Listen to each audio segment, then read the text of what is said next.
Voilà, je vous propose cet après-midi, donc, dans cette réunion d'évangélisation, une lecture dans l'évangile selon Matthieu au chapitre 6 et à partir du verset 19.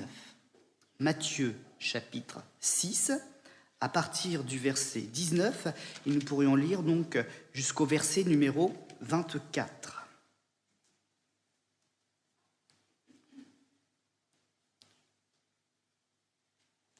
Matthieu chapitre 6, versets 19 à 24.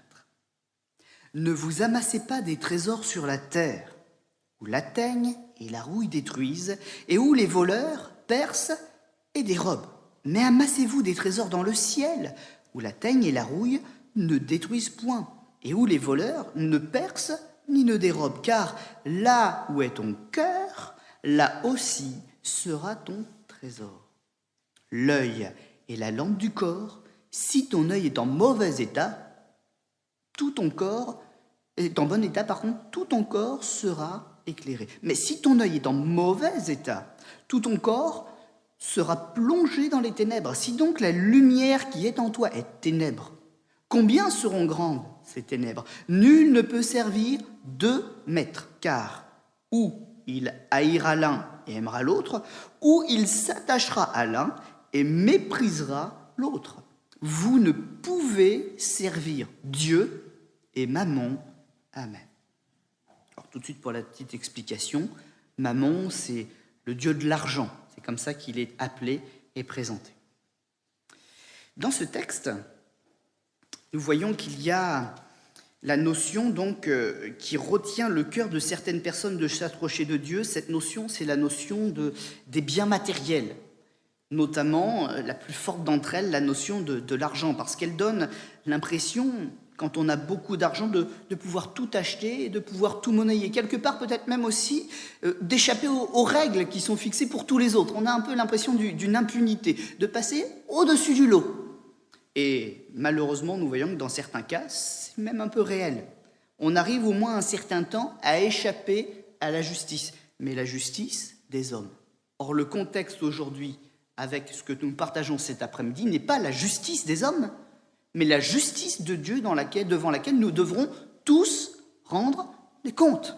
On peut tricher avec les hommes, on peut tricher avec les règles des hommes, mais avec les règles de Dieu, c'est impossible. D'ailleurs, qu'est-ce que nous dit Dieu à propos des biens et des bénédictions que l'on peut amasser, même justement, Eh bien, c'est que de toute façon, tant que ce sont des richesses de la terre, même acquises justement, honnêtement, ce sont des choses qui peuvent être touchées, qui peuvent être périssables et qui peuvent même attirer les voleurs pour notre plus grand malheur.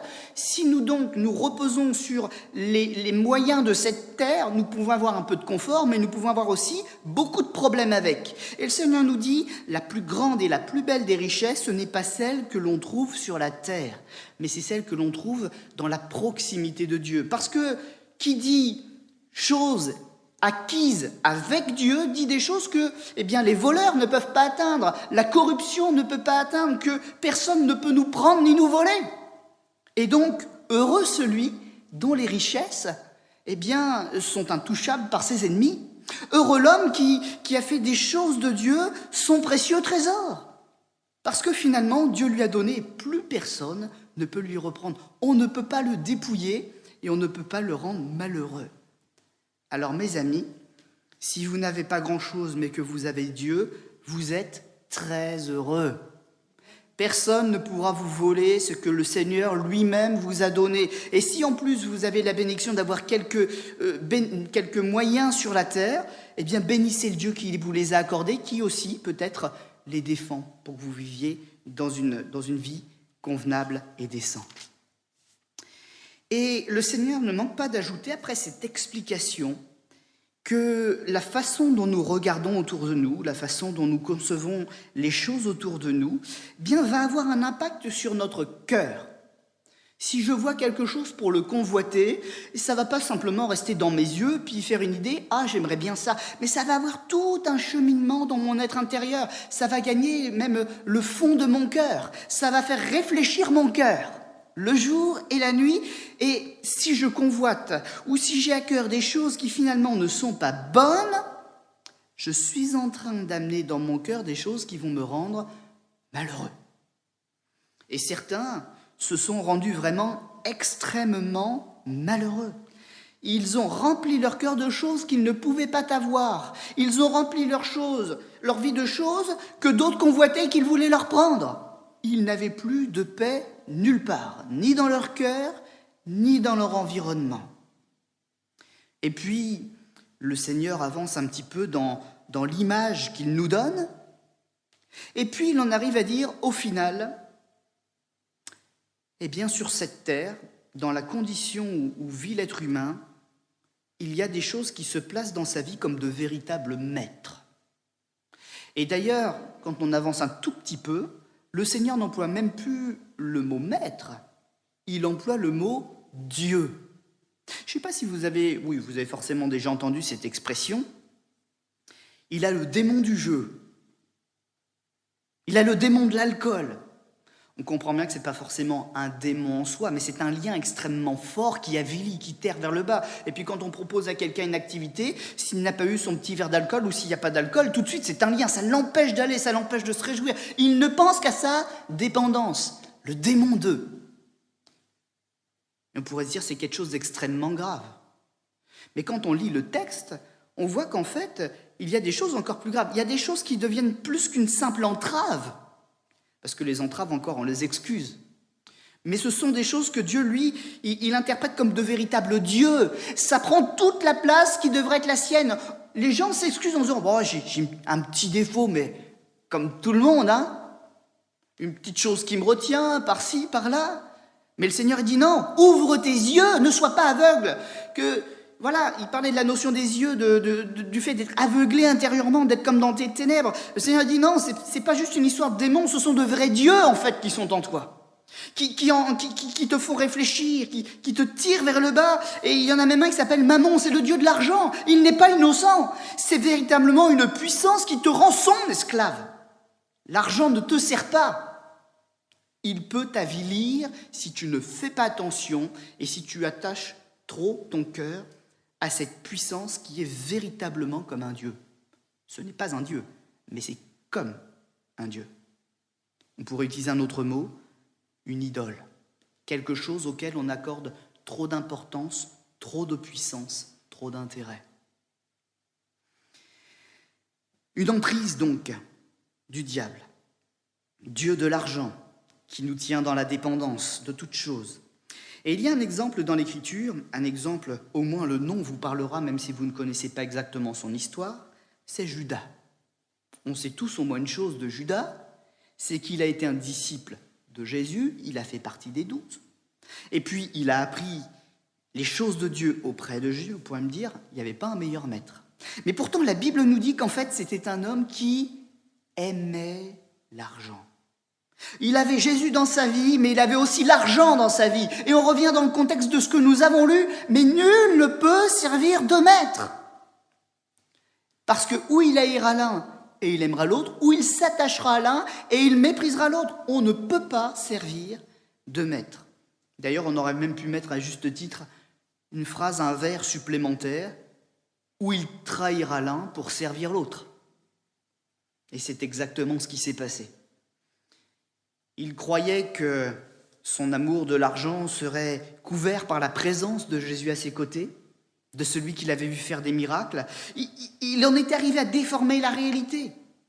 Il pensait que jamais on ne pourrait faire mourir Jésus. Il est fils de Dieu. Il s'était fait son interprétation. Mais pourquoi ? Pour justifier son péché caché dont il ne voulait pas se débarrasser. Il aimait l'argent. Et pour l'argent, il a dit, mais on ne peut pas toucher Jésus. C'est une valeur sûre, c'est un bon placement. Et il raisonnait en banquier. Alors je vais vendre Jésus, j'aurai l'argent, mais de toute façon, on ne peut pas tuer Jésus. Et il s'est rendu coupable d'un acte odieux envers l'Éternel. Il a livré le Fils de Dieu. Et il a vu avec horreur, que Jésus était vraiment venu comme un homme sur la terre et qu'il pouvait vraiment mourir. Son corps pouvait vraiment mourir. Et il est devenu responsable de quelque chose qu'il ne pouvait plus réparer. Enfin, s'il l'avait voulu, il aurait pu demander pardon à Dieu. Mais voyez comme il était, l'attachement à l'argent plus qu'à Dieu, c'est qu'il savait que Dieu existait, mais il n'a pas pu croire que Dieu l'aimerait encore pour accorder son pardon. Il était attaché à l'argent, ça c'était une valeur sûre, c'était du palpable, mais un Dieu qu'on ne voit pas finalement. Il n'était pas, comme dit le texte, attaché à Jésus. Et son cœur n'a pas pu trouver le chemin de la repentance. Aujourd'hui, être à Jésus ou revenir avec Jésus, à Jésus, c'est déjà de couper le lien avec toutes les idoles qui sont dans notre vie. Ces choses sur lesquelles on s'appuie trop, ces choses qui nous détournent de Dieu, ces choses qui ne sont pas juste des défauts ou des petites dépendances. Il n'y a pas de petites dépendances. Ce sont des puissances qui agissent dans nos cœurs, qui agissent dans nos vies et qui nous séparent de Dieu parce qu'elles entretiennent le péché. Si nous ne sommes pas tout entiers à Dieu, en tout cas si nous ne nous efforçons pas de nous approcher de Dieu, de rester là pour Dieu, nous serons irrémédiablement à un moment ou à un autre face à une situation qui prouvera la réalité de notre cœur. Nous serons séparés de la source de notre salut. Il aimait donc l'argent. Pour 30 pièces d'argent, il a vendu le Seigneur Jésus. Et puis finalement, puisqu'il était tout seul dans son cœur, eh bien, il a fini par désespérer et se donner la mort. Quel contraste! Lui qui était si près du bon maître, d'être passé à côté. S'il y avait eu juste un véritable attachement à Jésus dans toute cette circonstance, il aurait vécu la même chose que son collègue Pierre. Il était juste à côté de Jésus et du collègue qui lui aussi ferait une bêtise. Et pourtant, la situation était totalement différente pour les deux parce que l'attachement était vrai pour l'un et pas pour l'autre.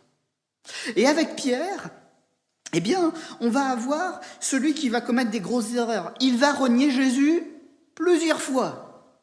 Il va vivre des expériences avec le Seigneur qu'il va avoir du mal à interpréter et à vivre ensuite. Mais au moment où quelque part, il trahit Jésus, il renie Jésus, il dit qu'il ne le connaît pas, et plusieurs fois avec insistance. Il se rappelle de Jésus, et puis dans son cœur, il y a une véritable repentance qui est là.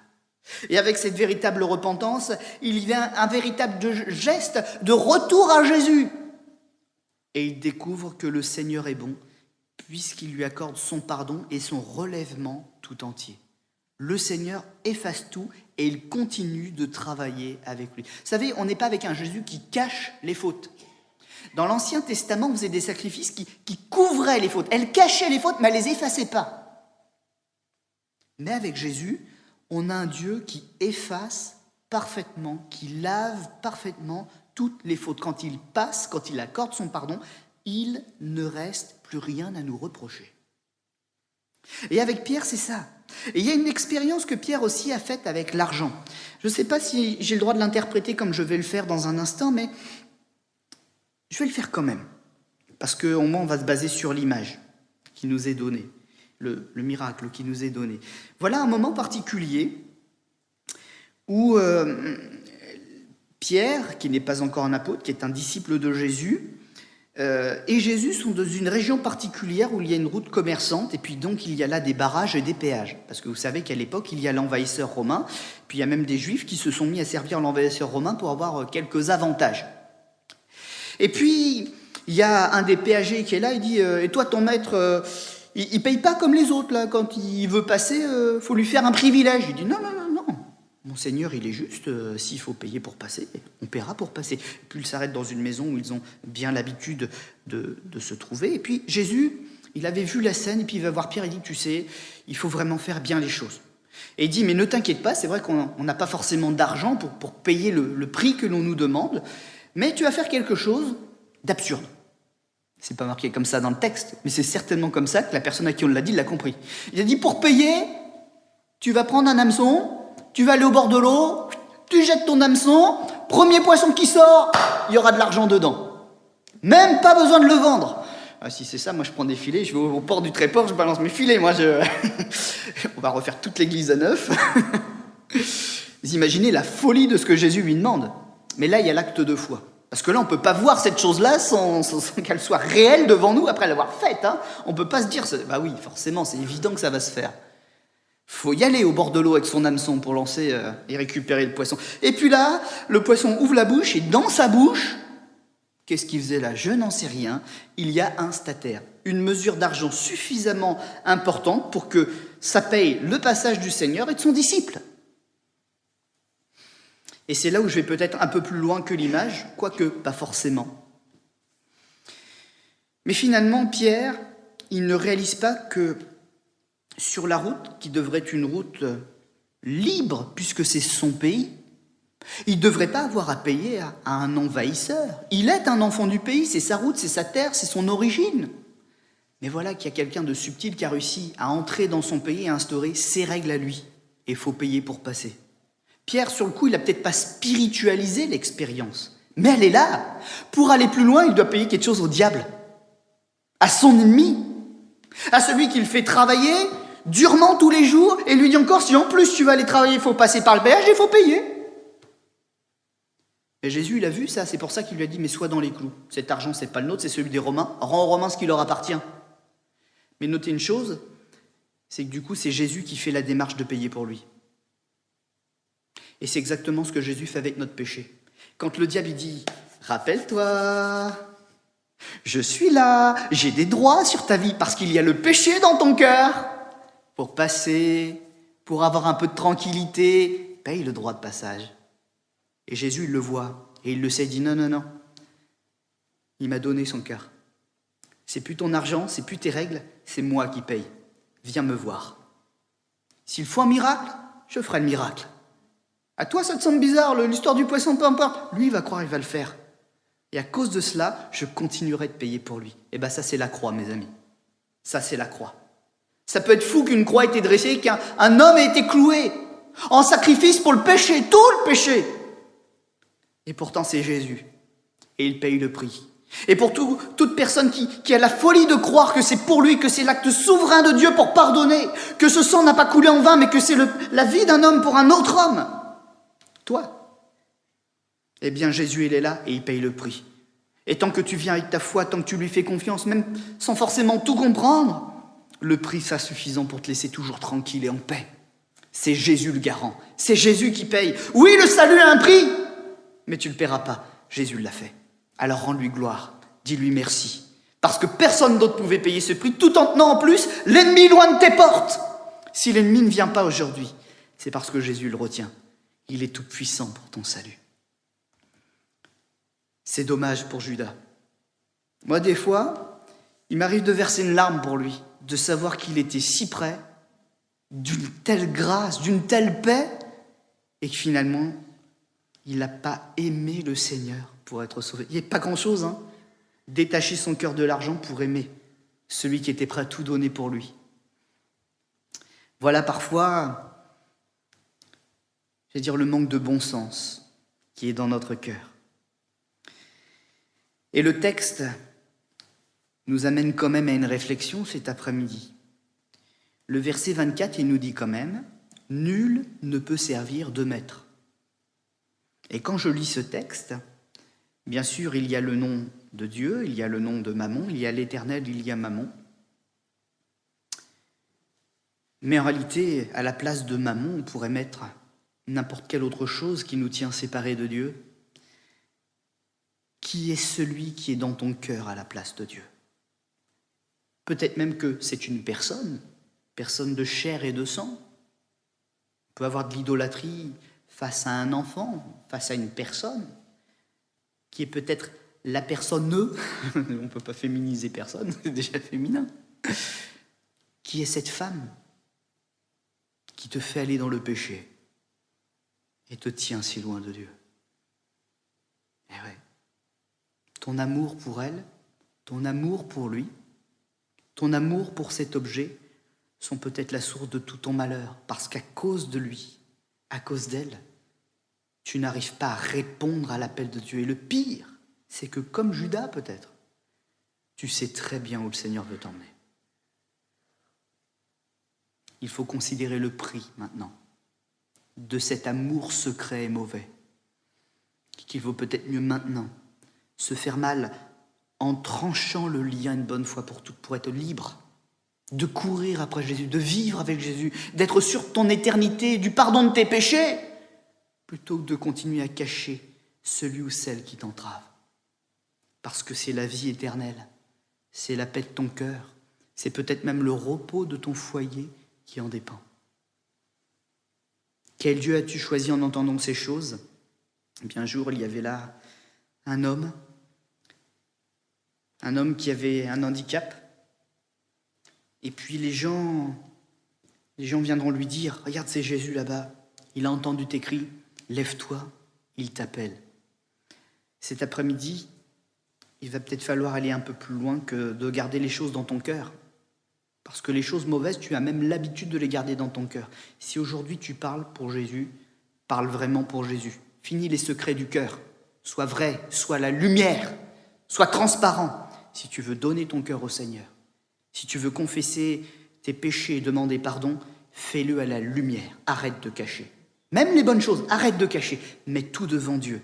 Il te fera grâce. Et ça, c'est une promesse. Je crois que c'est une parole inspirée. Dans un instant, nous aurons un temps d'appel. Notre frère M. d'Imbleval pourra d'ailleurs pendant ce temps, s'il vous plaît, chanter un cantique. Mais moi, je me tiendrai à votre disposition. Et s'il y a quelqu'un qui veut vraiment donner son cœur au Seigneur, à la lumière, sans rien cacher, pour changer de vie, eh bien, je sais que le Seigneur lui répondra favorablement. Le nom de Jésus, ce n'est pas un nom impuissant, c'est le nom du Tout-Puissant. L'Éternel scelle notre salut. Si tu as le nom de Jésus sur ta vie, il n'y a plus d'accusation en face de toi. C'est lui le juge. C'est lui qui prononce les sentences et c'est lui qui prononce les libérations. Jésus a un pouvoir de rassurer, de guérir et il peut même ramener la vie dans un être tout entier. Je vous propose que nous puissions incliner nos fronts un instant.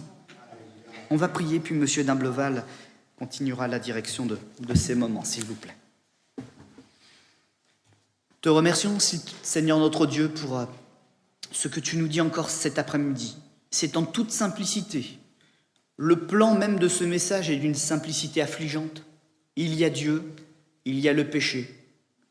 Il y a le Dieu qui nous aime, qui nous a créés, qui nous cherche, et il y a l'adversaire qui nous tient liés. Mais grâce à Jésus, nous avons maintenant dans cette équation un choix. Le choix de choisir notre maître. Pour notre malheur, pour notre bonheur, en tout cas, nous en sommes totalement libres. Et si nous choisissons de marcher avec Dieu, il nous prêtera sa puissance pour trancher les liens qui nous rendent esclaves. C'est vrai que dans son royaume, malgré tout, il y a des règles. Mais quel royaume peut fonctionner sans règles ? Personnellement, Seigneur, je choisis la vérité, la sainteté et la justice. Je veux être à nu devant toi. Tu connais mes défauts, je ne veux pas tout garder au fond de mon cœur. À un moment, ce qui est au fond du cœur, ça finit par nous faire du mal. Il faut que ça sorte, que ce ne soit plus là, tout simplement. Alors je viens devant toi, à tes pieds. Je veux répandre mon cœur. Si j'ai besoin d'aide, je réclame de l'aide. Mais Seigneur, je ne veux pas repartir avec mon fardeau. Je veux le laisser là, à tes pieds, être délivré et dire « J'ai choisi mon chemin aujourd'hui et c'est Jésus. » Amen.